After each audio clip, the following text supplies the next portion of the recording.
All right, let's dive into something that on the surface makes absolutely no sense. We're talking about a huge paradox at the very heart of today's financial world.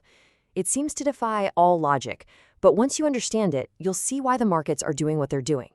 So here it is, the big question. Governments, especially the US, are racking up debt like never before in history. I mean, the numbers are staggering. And every textbook, every economic theory says this should lead to some kind of crisis, right? A collapse. But it's not happening. So what is going on? To really get this, we have to start with the scale of the problem. And let me be clear, this is not some temporary dip, a normal part of the economic cycle. No, what we're looking at is a deep, fundamental, structural problem with how the US government handles its money. Check this out. $700 billion. That's the US fiscal deficit in just the first 4 months of its fiscal year. And the crazy part?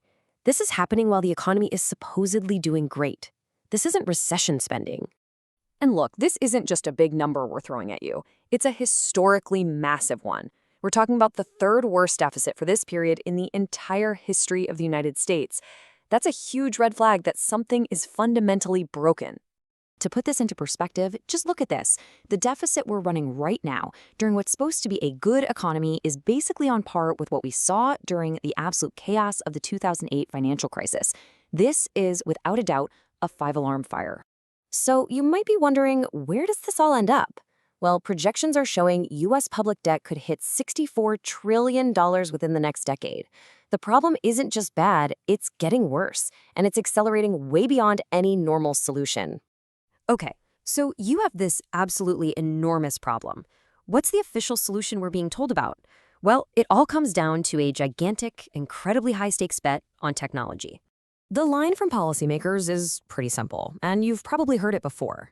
We're just going to grow our way out of it. The idea is to juice the economy so much that the debt looks small by comparison, not by paying it down, but by making the economy itself astronomically bigger. And how exactly are they going to pull off this economic miracle? The answer you'll hear over and over is AI. The entire official strategy hangs on this one hope, that artificial intelligence is going to create this massive boom in productivity, supercharging growth to levels we've never even dreamed of. But let's be real for a second. This is an unbelievable gamble. What if this whole AI thing is just a massive bubble waiting to pop? What if it actually destroys more jobs than it creates and crashes the economy? The biggest question of all is, can this bet possibly pay off on the scale that's needed? And that brings us to the real story. Because behind the public talk about growth in AI, there's a much different plan quietly unfolding. It's a much older and, frankly, a much more reliable playbook for governments that are drowning in debt. This is the unspoken plan. And here it is, laid out plain and simple.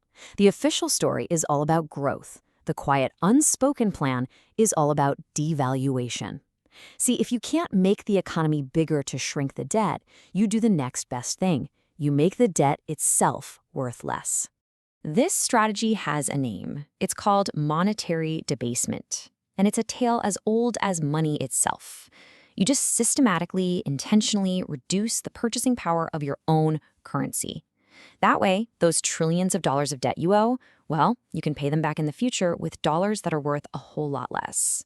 It's a sneaky way to default. Now, this isn't just happening by accident. It's an active 3-part strategy. Step 1, devalue the dollar. Step 2, keep issuing mountains and mountains of new debt. And step 3, this part is absolutely key. You create new, easy ways for the rest of the world to buy all this new debt. And that's where things like stablecoins backed by US bonds come in. They're like a digital welcome mat for foreign money. But here's the thing. This plan isn't happening in a vacuum. The rest of the world is watching. They see exactly what's going on, and they are not just going to sit there and take it. This has kicked off what is essentially a global war for capital, a fierce competition for the world's savings. You can see the new battle lines being drawn pretty clearly. You've got the US on one side, trying to pull in everyone else's money. Then you have Europe, which is desperately trying to lock down its own capital with controls and heavy taxes. And then there's China, which is basically building a digital fortress to stop any money from getting out. And the tools being rolled out in this war, they are powerful and honestly, a bit scary. Europe is seriously looking at central bank digital currencies, which would give them total surveillance and control. They're even talking about exit taxes to punish you for moving your own money. Meanwhile, China is just banning the competition and doubling down on its capital controls. The walls are going up everywhere. So, all of this brings us right back to where we started. Back to that paradox. With this massive, unsolvable debt problem and a global capital war heating up, why on earth are asset prices, stocks, crypto, you name it, still floating? Why aren't they sinking? The answer is actually a really simple metaphor. The cork floats. If you push a cork underwater, what happens? It pops right back up to the surface. It's just what it does. And right now, financial assets are that cork. Here's exactly how that cycle works. Step 1. Governments issue an insane amount of debt. Step 2. To keep the whole system from breaking, central banks have no choice but to print money, inject liquidity to buy that debt. Step 3. All that new money has to go somewhere. It floods into the financial markets. And step 4. Asset prices go up. It's a direct consequence. This is the absolute key to understanding everything. The problem and the effect are two sides of the same coin. The very thing creating the crisis, the debt, is what forces the creation of the money that inflates asset prices. So markets aren't rising despite the debt, they're rising because of it. The cork is just floating on a rising tide of new money. And that leaves us with the ultimate question, doesn't it? If the unspoken plan is to systematically devalue the money that we all work for and save in, what does that actually mean for our future?